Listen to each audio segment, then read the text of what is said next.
I'm back because I definitely promised you guys I would take you through how I set up my storyboard on Pinterest, so here it is. The first thing I do is create a secret board that pretty much will house all my individual things that I need inside. So fantasy rooms, special occasions, and then mostly my characters. I like to, once I know what my characters' names are, I will create their own private pin inside of this main secret board that I create. So one of the first people I came up with was Amina Montgomery, and she is one of the main characters in my book. In her special area, I write her name, and then I went in and I started finding pictures of maybe what she looks like, different abilities or things that she may have, people who are in her lifestyle, what things are going to be part of her characteristics. Maybe it's personality traits or how she dresses, how she wears her hair.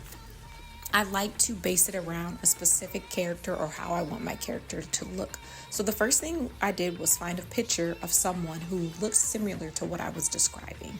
Then I went in and I found pictures of other people who would go in and have maybe some of the styles and some of the things that she wears. As you can see, she's a young teenage girl with dreadlocks, and I found this girl on the internet, one of the girls, and I just put her as one of the main pictures that I use when writing and describing how she looks.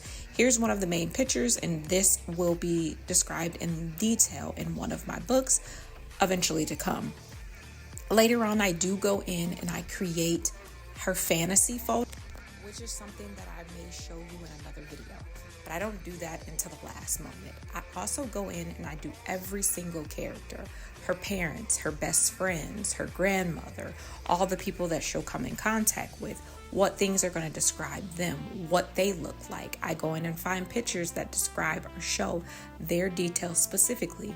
In this one, this is Caleb. He's the main boy who Amina comes in contact with. I found someone who looks similar to what I was already describing in my book, and I used his picture as my main focal point when I'm writing and describing how Caleb looks.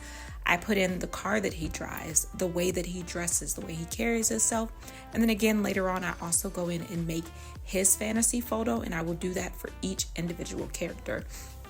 I like to put in my character's full name, so first and last name, or what they're called by, maybe nickname. That will be my main title for when I'm looking for their photo, and it just makes it easier for me to find them. I also go in and do related things to them, whether it's certain ways that I may want them to talk. Maybe I'll find little prompts that I can put in to help me when in my writing process. And then I also pull my Pinterest up so I can go back and forth between the two screens when it is time for me to write, and maybe I need to know what area they live in or what their ability is or what they look like. It's just easier for me to pull these boards up before I even start the writing process. So then all I have to do is go back and forth and click in between the screens in order for me to find what it is that I need for each individual character.